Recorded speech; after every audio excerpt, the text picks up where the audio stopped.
HSC 2025। তো তোমাদের result প্রকাশিত হয়েছে। তো তোমরা অনেকেই হয়তো জানো না যে তোমরা কোন সাবজেক্টে কত নম্বর পেয়েছো, বা তোমরা তোমাদের নম্বরটি দেখতে পারতেছো না। তো যদি তুমি তোমার নম্বর দেখতে চাও যে তুমি কোন সাবজেক্টে কত পেয়েছো, তাহলে আজকের ভিডিওটি তোমার জন্য। তো নম্বর সহ ফুল মার্কশিট বের করার জন্য তোমাকে প্রথমেই তোমার ব্রাউজারে যেতে হবে, এবং ব্রাউজারে গিয়ে সার্চ করতে হবে ওয়েব বেসড রেজাল্ট। তো এইখান থেকে তুমি দেখতে পাবা যে অনেকগুলো ওয়েবসাইট তোমার সামনে চলে আসছে। তো এইখান থেকে তুমি দ্বিতীয় যে ওয়েবসাইটটা আছে, ওয়েব বেসড রেজাল্ট পাবলিকেশন, তো এইটা সিলেক্ট করবা। তো সিলেক্ট করার পর তোমার সামনে ঠিক এরকম একটা ইন্টারফেস আসবে, যেখানে তোমাকে দেখাবে যে name of board, name of examination. তো নেম অফ বোর্ডে তুমি তোমার বোর্ড সিলেক্ট করবে।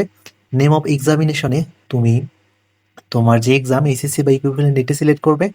তারপর ইয়ার অফ এক্সামিনেশনে তুমি 2025 সিলেক্ট করবে। তো এরপর রেজাল্ট টাইপের জায়গায় তোমাকে সিলেক্ট করতে হবে যে ইন্ডিভিজুয়াল রেজাল্ট।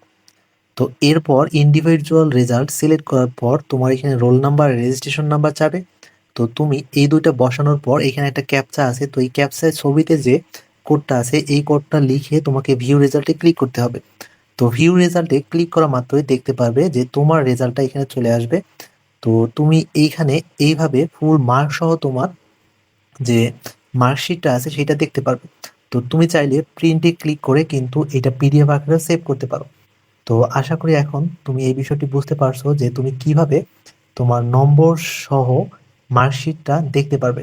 তো ভিডিওটি ভালো লাগলে অবশ্যই চ্যানেলটি সাবস্ক্রাইব করবে।